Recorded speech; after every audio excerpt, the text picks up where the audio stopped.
Hello, আসসালামু আলাইকুম বন্ধুরা, সবাই কেমন আছেন? নিঃসন্দেহে অনেক অনেক ভালো আছেন। দেশে এবং দেশের বাইরে থেকে আমার ভিডিওটি যারা দেখছেন তাদের প্রত্যেকের প্রতি সশ্রদ্ধ সালাম ও অভিনন্দন। আজকে আমি যে কনসেপ্টটি নিয়ে আপনাদের সামনে উপস্থিত হই সেটি হচ্ছে মাসে আয় করতে চাই 50,000 টাকার উপরে, 60,000 টাকার উপরে। কীভাবে? পুঁজি একদম অল্প, মাত্র 10,000 টাকা।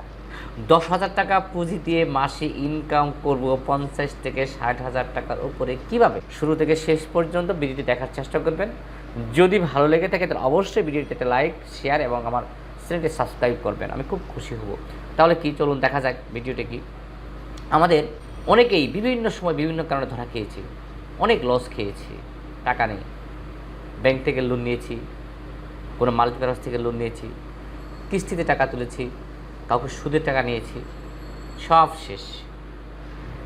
এখন এই মুহূর্ত থেকে আপনি যে অনেক ভালো কিছু করতে পারবেন তারই ছোট্ট একটা ঘটনা বা একটা আইডিয়া আপনাদের সাথে শেয়ার করব। প্রথমে আমরা এই ব্যবসা করতে পুঁজি কত লাগতে পারে সেটা বলবো, কি ব্যবসা করব সেই ঘটনাটা বলবো, কিভাবে ব্যবসা করব সেই ঘটনাটি বলবো, লাভ কত হবে প্রতিদিন সেই ঘটনাটা বলবো, মাসে কত টাকা আসবে সেই ঘটনাটা বলবো, কোনো রিস্ক আছে কিনা সেই ঘটনাটা বলবো, ব্যবসাটা সম্মানজনক কিনা সেই ঘটনাটা বলবো। তার মানে একটু খেয়াল করেন, প্রথমে আমরা বলবো পুঁজি কত। পুঁজি মাত্র 10,000 টাকা। 10,000 টাকা দিয়ে ব্যবসা করব, তাহলে বুঝতেই পারছেন মাত্র 10,000 টাকা দিয়ে আমি ব্যবসা শুরু করব। কথা হচ্ছে এই ব্যবসার কোনো প্রকারের ফুটানি করা যাবে না। আমরা করি কি, মানে দাঁড় চাতে আসারই বড়। অনেক লোকই আছে দেখবেন পেনশনে টাকা পাইছে, ধরুন 20 লাখ, গ্রামে গিয়ে 20 লাখ টাকা 25 লাখ টাকা খরচ করে বাড়ি করে সুন্দর করে বাড়িতে ফার্নিচার দোকানের মতো টাকা নেই। অনেকে ব্যবসা করতে গিয়ে ইনভেস্টমেন্ট এত করে, মানে ডেকোরেশন করে, কিন্তু পুঁজি নাই। আর ডেকোরেশন করলাম কি জন্য? ব্যবসা করার জন্য। ডেকোরেশন করে সব টাকা শেষ করে ফেললাম, হয়তো আমার কাছে টাকা নেই। তাহলে কী হলো? না, সেই কাজটা করতে হবে না। আমাদের কী করতে হবে? তাহলে পুঁজি কম, 10,000 টাকা। এখন 10,000 টাকা অনেকে বল 10,000 টাকা কী ব্যবসা করবো, আমি সেই ব্যবসার কথা বলবো। তাই পুঁজি কত? 10,000 টাকা। 10,000 টাকা পুঁজি। কোনো কাজ শিখতে হবে কিনা? অবশ্যই কাজ শিখতে হবে। তার মানে 10,000 টাকা পুঁজি দিয়ে আমি ব্যবসা শুরু করলাম। কিসের ব্যবসা? চা কফি। দেখেন, আমি কোথায় দোকানটা নিব আমি বলে দিচ্ছি।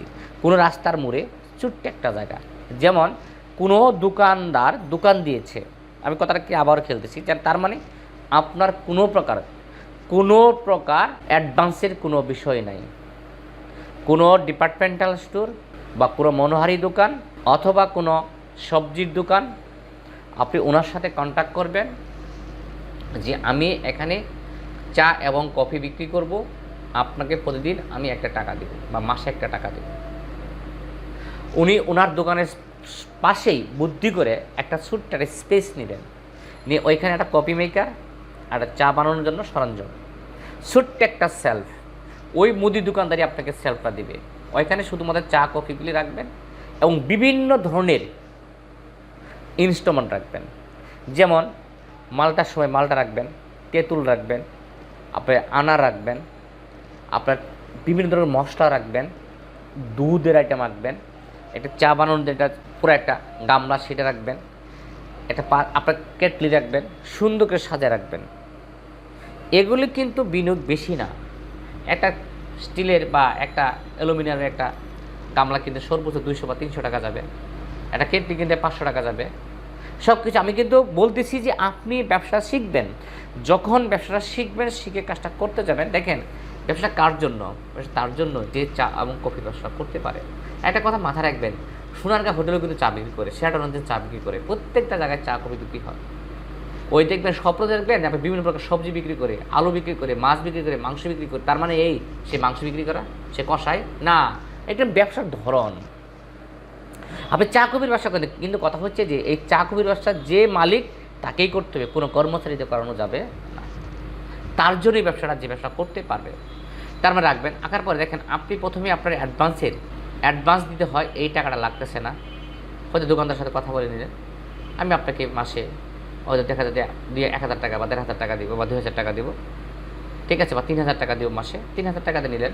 দেখেন আপনি এখানে বিভিন্ন প্রকারের চা, বিশেষ করে অনেক সময় দেখবেন যাদের ডায়াবেটিস রোগী তারা কী ধরনের চা খাবে, অনেক যারা প্রেশারের রোগী তারা কী ধরনের চা খায়, অনেকে তেঁতুলের চাটা অনেক পছন্দ করে, কিন্তু অনেকে দুধ চাটা অনেক পছন্দ করে, অনেকে মালটোবা ক্ষীরের চাটা অনেক পছন্দ করে, কফি অনেকে খেতে চায়, অনেকে খায় না, লাল চাটা বিভিন্ন মশলা দিয়ে তৈরি করা। আপনি 2 টাকা 3 টাকা 5 টাকা বেশি নেন, এক কাপ চা এক কাপ রং চা আপনি 10 টাকা বেশি নিয়েন না, কিন্তু আমরা অনেক করি কি বেশি লাভ করতে গিয়ে 15 টাকা 20 টাকা নেই, পরে একদিন খাওয়ার পর আর ভাগে আর খোঁজখবর নাই। কারণ একদম চিন্তা করে যদি আমি 5 জন বন্ধুকে নিয়ে গেলাম রং চাই তো খাবো, আপনি 10 টাকা রাখেন, আপনি 5 টাকা খরচ হবে আমি জানি, 10 টাকার ভিতরে একটা চা বানাতে গিয়ে 5 টাকা খরচ হবে, 5 কাপ চা গেলে 25 টাকা লাভ, 10 কাপ গেলে 50 টাকা লাভ, 20 কাপ গেলে 100 টাকা লাভ, দিনে 100 টাকা লাভ, মানে শুধুমাত্র কি ওই একটা দেখবেন আটা দিতে এসে মাসে 3000 টাকা। একটু খেয়াল করে দেখেন, শুধু চা বিক্রি করবেন, কফি বিক্রি করবেন না, অবশ্যই বিক্রি করবেন, আর কি মাত্র কি 20 কাপ বিক্রি করবেন না, কম পক্ষে 200 কাপ বিক্রি করবেন। যদি প্রতি কাপে যদি 5 টাকা লাভ হয় তাহলে দিনে কত, 5 দোকানে 10, 1000 টাকা, 1000 টাকা, 300 কাপ, 3 5 1500 টাকা লাভ, 1500 মানে 3 15 45,000 টাকা মাসে ইনকাম। কফি বিক্রি আছে না, যদি মনে 20 কাপ কফি বিক্রি করেন, 100 কাপ কফি বিক্রি করেন, বা 50 কাপ কফি বিক্রি করেন, 50 কাপ কফি বিক্রি করে দেখেন, এক কাপ কফির দাম ধরলেন 20 টাকা নিলেন, আপনি আহামরি নিয়েন না, 10 টাকা খরচ, 10 টাকা লাভ, 100 করে 1000 টাকা লাভ, 1000 আর কত 1500 2500 টাকা লাভ, তাহলে দিন শেষে মাস করে 3 25 70,000 টাকা। আপনার খরচ আছে কত, 3000 টাকা বাড়ি ভাড়া, আনুষঙ্গিক কিছু খরচ আছে, কথা বুঝতে পারছেন? তার মানে হচ্ছে আমি তো খরচ বাদ দিচ্ছি যে 75,000 টাকা ধরলাম, 25,000 টাকা বাদ, 50,000 টাকা আপনার নিশ্চিত লাভ, নিশ্চিত লাভ। এই যে নিশ্চিত 50,000 টাকা লাভ, তাহলে আপনি এখন চিন্তা করে দেখেন, একটু ভাবেন, তাহলে কী হলো যে আমরা যদি প্রত্যেকের অবস্থান থেকে একটু চিন্তা করে দেখি, তো এই ব্যবসায় কোনো রিস্ক আছে? কোনো রিস্ক নেই। কেন রিস্ক নাই? দেখেন, প্রথমে আপনি দেখেন কোনো রিস্ক নেই। আপনি যে টাকাতে মাল কিনতেছেন দিন শেষে তো সব বিক্রি করে ফেলতেছেন, আবার পরের দিন নিয়ে আসতা। আর যে শুকনো আইটেমগুলি দেখেন, দুধ সাধারণত কি, আপনি যে দুধটা ফুটাইছেন সেই দুধটা জাল দিয়ে রাখেন, পরের দিন নষ্ট হবে না, বরং আরও ঘন হবে, দুধটা চার বানাতে আরও স্বাদ লাগবে। তার মানে হচ্ছে আপনার রিস্ক নাই, কোনো প্রকার রিস্ক নাই। দেখেন, আমি সামান্য একটা এক্সাম্পল দিলাম, বুদ্ধি করে যদি আপনি কোনো দোকানদারকে কনভিন্স করতে পারেন যে আপনার দোকানের পাশে আমি একটা ব্যবসা করতে চাই, আপনারা সঞ্চয় মনে 3,000 টাকা 4,000 টাকা দেন, ওনার দোকান ভাড়া 10,000 টাকা, আপনি দিলেন 4,000 টাকা, সে চিন্তা করা যাক, টেনশন ফ্রি। আর ওনাকে বুঝাইলেন যে আমার এখানে চা খেতে এসে আপনার প্রোডাক্ট বেশি বিক্রি হবে। ওই যেমন দেখেন, একটা চা খাইতে আসছে, আসার পর দেখেছে এখানে সব জিনিস পাওয়া যায়, আপনি বলুন তো আপনার কিনবে না? বলে হ্যাঁ। ওনাকে বোঝাতে হবে, আপনি দোকানটা দিয়ে যাবে না, উনি যখন চিন্তা হ্যাঁ তা তো ভালো বুদ্ধি তো, তার মানে কি আপনার কাছে সে দিতে চাবে। তার মানে সে চিন্তা করলো আমার 12,000 টাকা 4,000 টাকা এখান থেকে পেয়ে গেলাম, তারা ও চা খাইতে গেছে, সারাদিন চাটাও খাইতে আসবে অনেকেই, আপনি স্টক বন্ধ করে আপনি সেই দোকান, তার মানে অবস্থান হতে পারে আপনি গ্রামে যদি দেন, গ্রামের কোনো রাস্তার মোড়ে, যদি সম্ভব হয় নিজে নিতে, যদি হয় এটা আপনার হয়তো 15-20,000 টাকা খরচ হতে পারে, বা 20 বা 30,000 টাকা খরচ হতে পারে, অত আহামরি না, অনেক বড় না, ছোট্ট একটা স্পেস। মানে শুরুতে কথা আমি বলছি, আপনাকে কোনোভাবেই এই বড় ইনভেস্টমেন্টে যাওয়া যাবে না। তার মানে হিসাব করে বলে দিলাম আপনাকে, রিস্ক ছাড়া মাসে চা বিক্রি করে অনেক ইনকাম। তবে একটা কথা মাথায় রাখতে হবে, চা যেন হয় চার মতো। চা খেতে আসে যদি বলতে হ্যাঁ মুখে লেগে আছে, ওকে চাটা খেলে ওখানে যেতে হবে, একজন আরেকজনকে বলবে যে হ্যাঁ চা খেতে চাও ওখানে যাও। যেমন আপনি একটা ঘটনা বলি, আমার বাসা হচ্ছে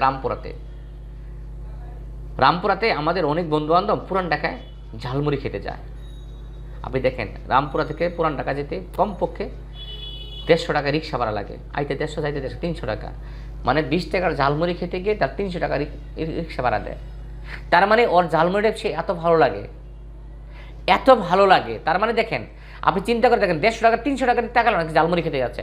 আপনার চা যদি ভালো হয়, ভালো কোয়ালিটি সম্পন্ন হয়, এখন চার মধ্যে শুধু খালি চা আর একটু লেবু দিয়ে মেরে দেবেন, খান ভাই খান, এত সস্তা, এত ঘরে দিবেন, পরে দিন আপনার লাড়ে উঠবেই, ব্যবসা তো আসবে না, চা কেউ খাইতে আসবে না।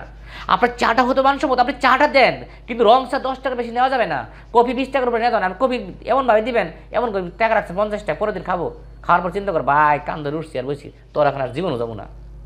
এই যে একটা লাড্ডু আপনি নিজেই খেলেন, এরপরে দেখবেন আপনি তেরামি করার দরকার নাই। ভাই শুনেন একটা কথা, আপনি দোকান সকালবেলা খুলেন, আপনি 12টা পর্যন্ত চাকরি বিক্রি করেন, 12টা থেকে 3টা 4টে এমন তো কি একদম অফ রাখেন, বাসায় গিয়ে হাত মুখ দিয়ে নামাজ টামাজ পরে একদম ফ্রেশ হয়ে ঘুম একখান দিয়ে 5টার সময় সে দোকান খুলেন, মানে 1টা পর্যন্ত আপনি থাকেন, 1টা থেকে 5টা পর্যন্ত কোনো বেচা কিনে দরকার নেই, 6টা থেকে 5টা থেকে খুলেন, খোলার পরে রাত 12টা পর্যন্ত বিক্রি করেন, দেখেন কী হারে বিক্রি করেন আপনি। আমার জানা মতো অনেকেই আছে চা কফি বিক্রি করে, পান বিক্রি করে, চা কফি পান 3টা জিনিস বিক্রি করে 5 তালা বাড়ি করছে ঢাকা শহরে। আপনি হিসেব করে দেখেন, শুধুমাত্র বুদ্ধি এবং কোয়ালিটি মেনটেন করে চা বানাবে, চা খেলে যেন মুখে লেগে থাকে যে চা একখান খাইছি ভাই। হ্যাঁ, আবার কেউ ফ্রেশ চা শুধুমাত্র কি শুধু একটুই দিবে, লিকার দেখাবে, আর কিছু দিবে না, ওকে ফান, ও তার জন্য মানে তার কাছে নেন 6 টাকা নেন, বা তার কাছে 10 টাকাই নেন, কোনো সমস্যা নেই, তাও 10 টাকা দিয়ে সে সমস্যা করবে না। তার মানে হচ্ছে আমরা যদি বুদ্ধি করে চলতে পারি তাহলে অনেক উপরে উঠতে পারবো। আর ওই যে দিবেন ঠকাবেন পাবলিক বুঝে ফেলবে যে ভাই তুই বেশি চালাক, তুই তোর মধ্যে থাক, আমি গেলাম। তার মানে রিস্ক ফ্রি, পুঁজি মাত্র 10,000 টাকা, প্রয়োজন সাপেক্ষে হয়তো বেশি লাগতেও পারে, তাও লাগার দরকার নাই, প্রয়োজন সাপেক্ষে আপনার অ্যাডভান্সের কোনো বিষয় নাই, রিস্ক নাই, টেনশন ফ্রি, মাসে ইনকাম 75,000 টাকা, 25,000 টাকা আনুষঙ্গিক খরচ বাদ দেন, 50,000 টাকা নিট প্রফিট, তাহলে 50 যদি মাসে হয় তাহলে বছরে হচ্ছে 6 লাখ টাকা। এখন আপনি চিন্তা করেন দিব্যি কিন্তু আপনি আরামসে ভালো কিছু করতে পারবেন। তার মানে পুঁজি বিনিয়োগ 10,000 টাকা পুঁজি বিনিয়োগ করে এই মুহূর্তের জন্য আপনি অনেক ভালো একটা ব্যবসা করতে পারেন। যদি আমরা মনোযোগী হই, আন্তরিক, তাহলে কিন্তু আমরা কষ্ট করতে পারি। তো বন্ধুরা, তা আমাদের অবশ্যই কিন্তু এই কথাটা মাথায় রেখে সামনের দিকে যেতে হবে। আমি ছোট্ট একটা আইডিয়া দিলাম। সুতরাং আপনারা আজকে থেকে যারা কিছু করতে চান, আর সুদে টাকা না নিয়ে, আর কোনো কার ব্যাংক থেকে কোনো টাকা না উঠায়, কোনো কিস্তির টাকা না উঠায় আপনি এই কাজটি করতে পারবেন।